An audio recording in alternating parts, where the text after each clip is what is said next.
Broadcasting from the business capital of the world, this is the Podcast Business News Network.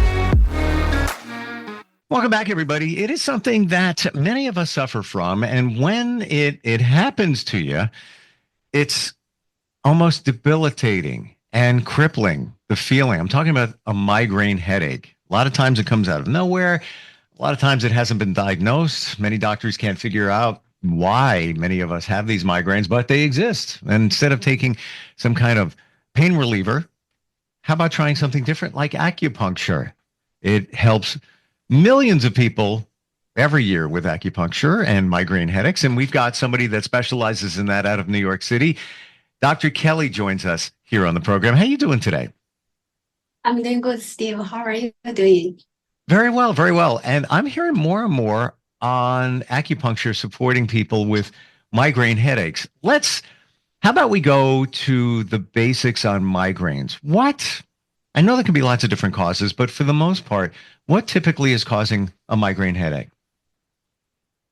Yes, actually, I do have several patients coming in for migraine headache. Like yesterday, a young patient, like 20-something, came in and said, Dr. Kelly, I didn't have a good sleep. Now I'm having a migraine headache. It's really bothering me. I cannot even work. So I come to you. Can you help me? I said, yes.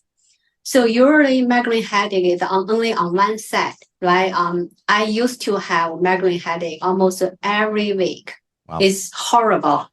And I know I have liver qi stagnation. That's my condition. That's the major cause.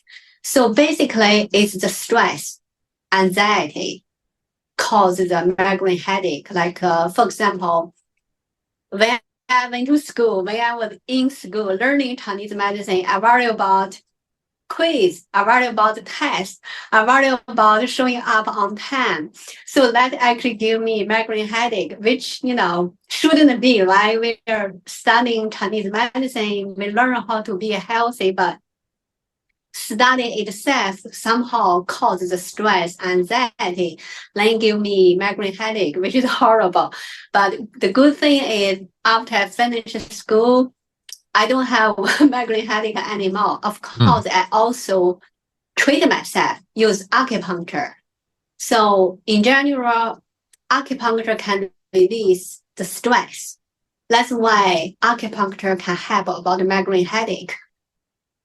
So when you had them, you described something, it sounded like qi was an issue, and we talked about qi before, basically a positive flow of energy, as I understand it. Tell us a little bit more about what was going on for you. So when I have stress, right, I worry about, for example, if I worry about, will I do good on this test? Will I pass it? Will I be on time for the class? Sometimes that cause stress, cause anxiety to me. Then that anxiety made the headache happen. So basically in Chinese medicine, when you worry about something, when you are stressful, then your liver qi just stagnant. Your qi cannot move. So you see our head in Chinese medicine, that's the most young part because it's on the top of our body. So the blood actually, if you think about it in the Western medicine way, the blood is harder to pump, go to the head because it's far away, it's on the top. So when the blood cannot pump to the head, so that will give us headache. So it's, I'm learning something here today, I got to tell you. So it's the lack of proper blood flow to the brain and the head that's causing the migraine? Yes. Wow. So the blood just cannot flow to the head. So it's kind of like stuck, like going, but stuck over there. That's why we have headache. So when we do acupuncture, I usually put some needle like on the top of the head. That's called 220. That's the point. Or in Chinese medicine, we call it Bai Hui. Bai means 100. Hui means meeting. So basically, simply you can understand in this way. 100 acupuncture points meeting over here on the top of the head. So it's a very tonifying point, basically give you a lot of energy. So that point I usually use for headache. That's the one on the top. We also call it the most young point because it's the top point on our head. Then I also use some points, for example, like on the hand, we call it like liver valve, LI valve.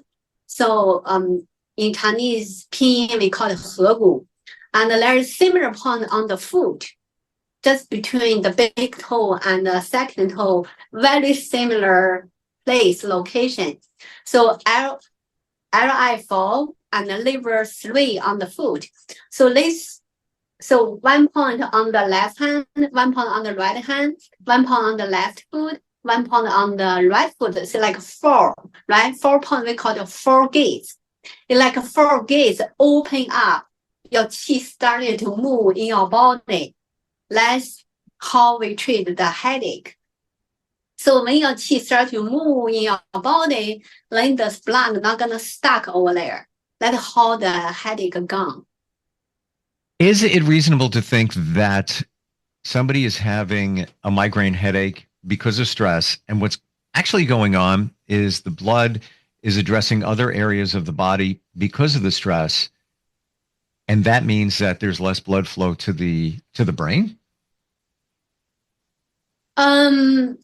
Well, in general, to the brain, it's harder to pump because it's on the top, right? So to the lower body, it's a little bit easier. Just think about the gravity, right? Sure. And why is it during a somebody's migraine? Well, for example, why does somebody not have a migraine and then somebody else has one? So the blood is not getting to the brain, but what is preventing it from pumping adequate amount of blood to the brain? Is the blood going in other areas of the body to support the stress at that time? Oh, so very good point, Steve. Yes, so usually for people who prone to migraine headache, like me, myself, I used to, not anymore. My body, my constitution just kind of like have a liver qi stagnation. So for people like me, we just like to worry, like to overthinking, like to be stressful. Not like, I mean, just in general, we are more like worry about something, right? For other people, they may don't even care or they don't worry about too much. When you worry, so that will slow down the qi. So when you worry about something, it's like think about like some people cannot even breathe. That's why some people say, keep breathing. When you worry about too much, you kind of like stop breathing even. When you stop breathing, not literally stop breathing, right? You just slow down, or you just kind of like don't have a deep breathing, right? Sure. So your qi cannot really reach to your body, to the, everywhere. Because the worrying, it kind of like, you make your qi kind of like stuck somewhere. That's why causes the migraine headache. So using Chinese medicine, acupuncture, how is that freeing up or increasing the blood flow? So in Chinese medicine, we call, we mention a lot about the qi and blood. So we call the qi is the command of blood. The qi kind of telling the blood, go. You go to the head, you go to the foot, you go to the arm, you go to the heart. So when you have a liver qi stagnation, when you have stress, kind of like the command cannot really make the blood work. The command kind of like don't even know how to tell the blood to go. That's why the blood cannot go to the brain. You're like overthinking, you're stuck kind of like in the middle in your heart. You're like overthinking, oh, will I pass the test? Or will I, finish this job by deadline?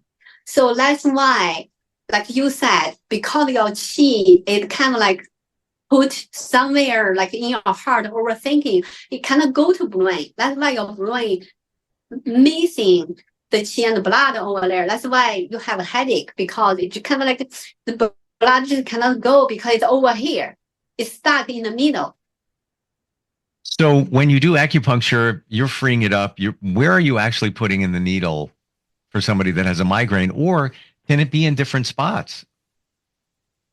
Yes. So usually I use there are a lot of points according to the patient's constitution, but the major one is the one on the top, do 20 百会, and sometimes I put some points over here, just on the side, and sometimes RF4 I mentioned 合谷 and the one on the foot, liver 3. And also there is another good one also on the foot called gallbladder 41. That's another good one for the migraine headache because it's gallbladder. So migraine usually related with liver gallbladder because it's like 少阳 channel. It's on one side usually, either on the left or on the right. I usually on the left, almost 100 times only on the left. So 少阳 channel is only on one side. That's why when people have only one side problem, that's usually related with liver, gallbladder, or something. So there are points on the foot, there are points on the hand. There is also very good points on the bottom of the foot, but it is a little painful because kidney 1. So it's on the bottom of the foot, like it's if you look at my hand, it's basically similar location, but it's on the foot. It's a little bit painful because on the foot and on the bottom, we don't have much muscle over there. That's why all the points on the hand or on the feet are a little bit more sensitive. But it is very good, effective for the headache because it kind of like put the qi down.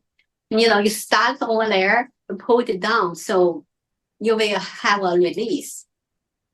When somebody comes before you, Dr. Kelly, and they've got a migraine and it's been going on for quite some time, maybe it's chronic, how do you determine what's causing it? Because we talked about gallbladder, spleen, stress, and all of that. How do you evaluate somebody and then know where to do the acupuncture? So usually I look at their tongue, right? So people who have liver qi stagnation, usually on the edge of the tongue, usually red. So if you look at that's the whole tongue body, right? But if you look at the edge, that's usually redder. The color is like darker compared with the tongue body. That's the one of the sign we can use to help us decide, this person have liver qi stagnation or not. Also, we can check the pulse. So if you check patient's pulse on the left hand, so at the middle, like we usually use the 3 finger to check patient's pulse. So the middle finger, that's the guan position, which is the liver position. You will feel the pulse is very tight, like the guitar string. If you play guitar, the string is very tight, right? Like we call the very pulse. You can feel it. In that way, we know, this person's headache because the liver qi stagnation, that's caused by the liver. So that's why we can, also we can ask patients, are you worried about something? Are you stressed about something? And what time do you go to sleep? Usually a lot of patients say, I went to sleep late. I talk a lot about 12 to 1 a.m. is gallbladder time. 1 to 3 a.m. is liver time. So that's why I suggest my patients go to sleep no later than 11. So I myself even go to sleep early like that, and no later than 10 to myself. But to my patients, I give them a little bit, more time because, everybody has so many things to do. I said no later than 11. I got to tell you, one thing I've learned from you, one of many things, is the tongue. This is how you diagnose them. One of the first things you look at is the tongue, and it seems to very much come back to that serrated edge on both sides of the tongue. Almost the best way, as you describe it, looks like it has teeth marks. Really, not teeth marks, but it has that look to it. That apparently, and I'm wondering about your feedback on this. is a major diagnostic tool, if you will, in Chinese medicine. That's what it sounded like. The tongue tells a lot. Yes, and also, I mean, patients, anybody, you can just look in the mirror, look at your tongue. Some people, they like to sweep off their tongue, they brush off. I said, don't come in so I can see the tongue color, the cold color, because even the cold color can also tell me something about how healthy your organ is, or do you have any problem about your organ, right? Because the tongue cold, if it's like yellow, that can tell us you have some internal heat. So that's why the tongue coat is yellow. A healthy tongue coat should be like thin and wet coating. That's a naturally healthy tongue coat. But if you say it's very thick, that's not healthy. Means, you ate something, but you couldn't digest, your spleen is weak. That's why you have a like thicker coating.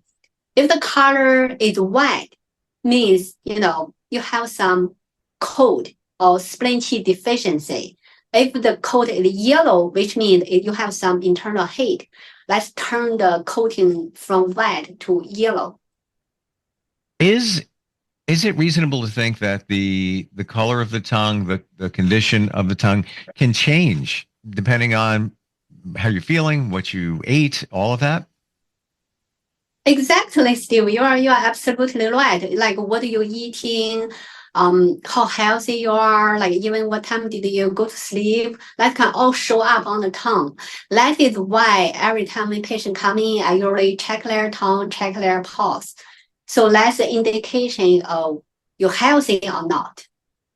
So when you work with somebody to relieve acupuncture challenges, how long does it take?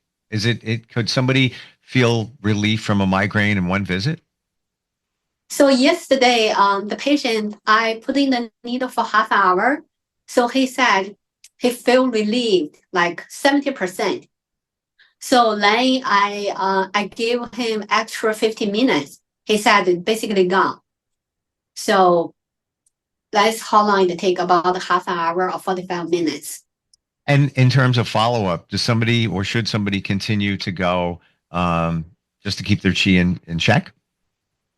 Yes, you are absolutely right. So usually patients usually come to me and say, Dr. Kelly, I feel good now. How often should I see you?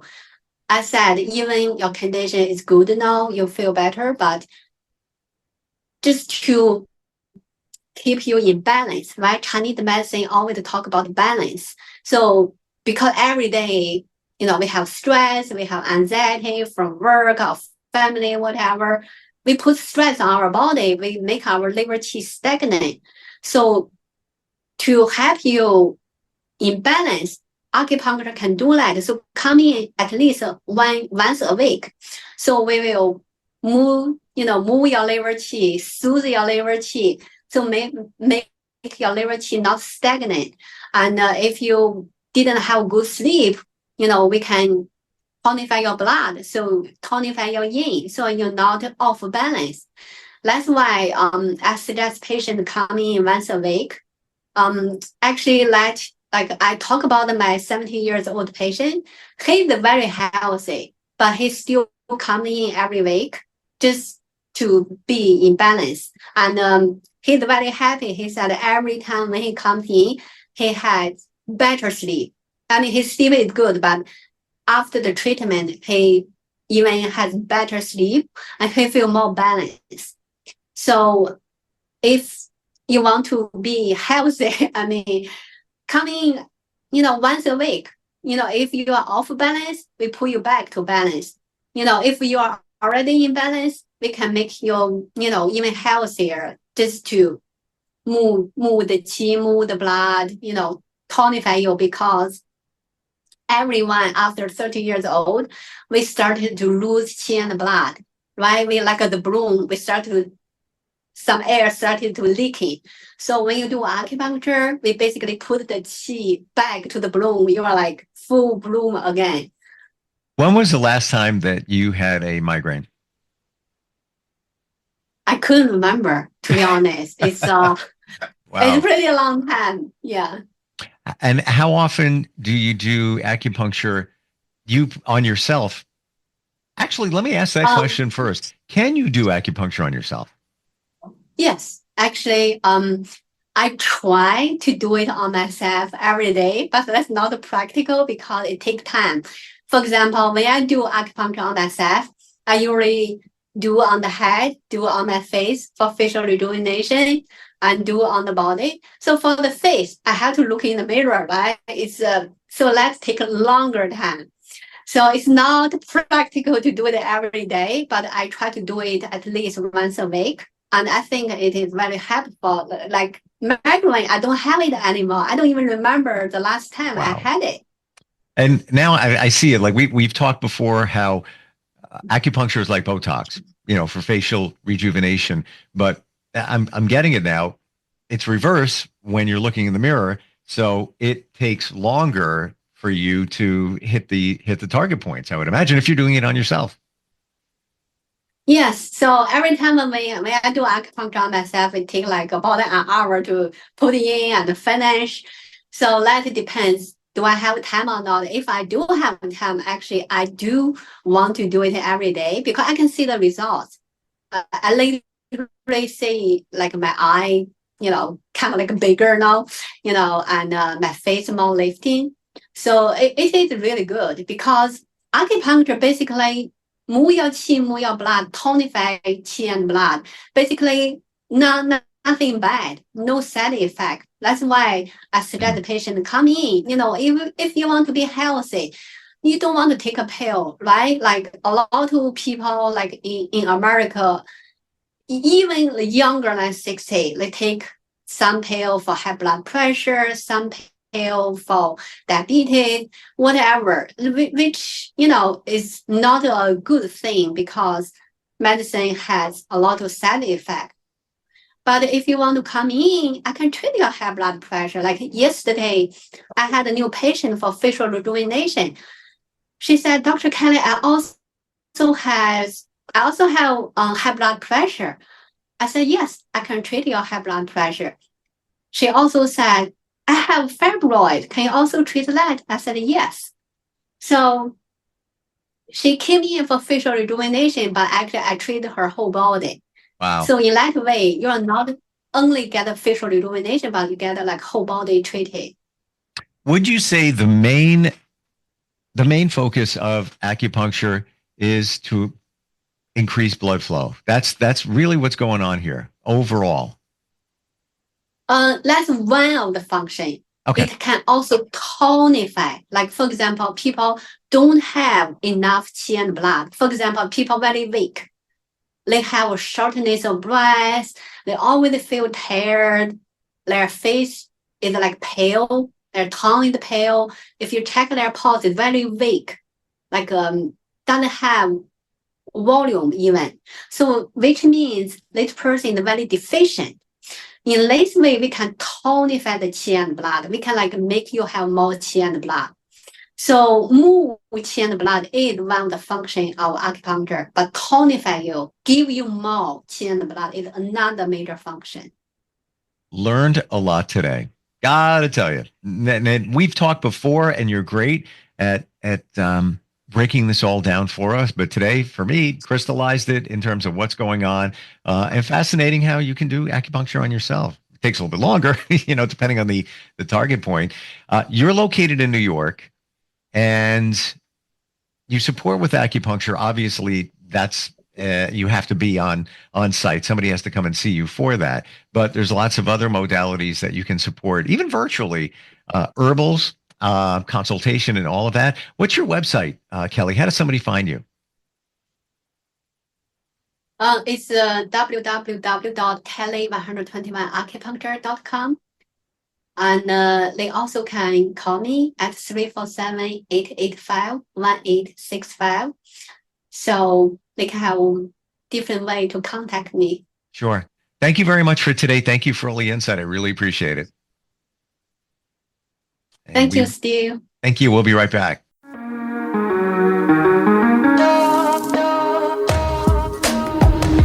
Broadcasting from the business capital of the world, this is the Podcast Business News Network. It's Thursday night and you're grabbing drinks with some friends. Started off with a pitcher for the table, which quickly becomes 2. There's pool. And there's the photo booth. All right, everybody squeeze in. Say cheese! Followed naturally by an order of wings. And another. Can we get some extra ranch sauce? Then there's the ceremonial nightcap. So what are we doing this weekend? And lastly, it's back to the car, which, if you're buzzed,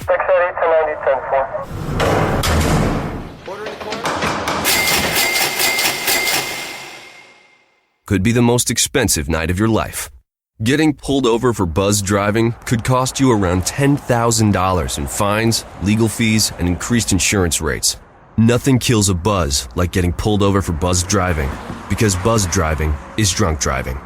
Brought to you by the National Highway Traffic Safety Administration and the Ad Council.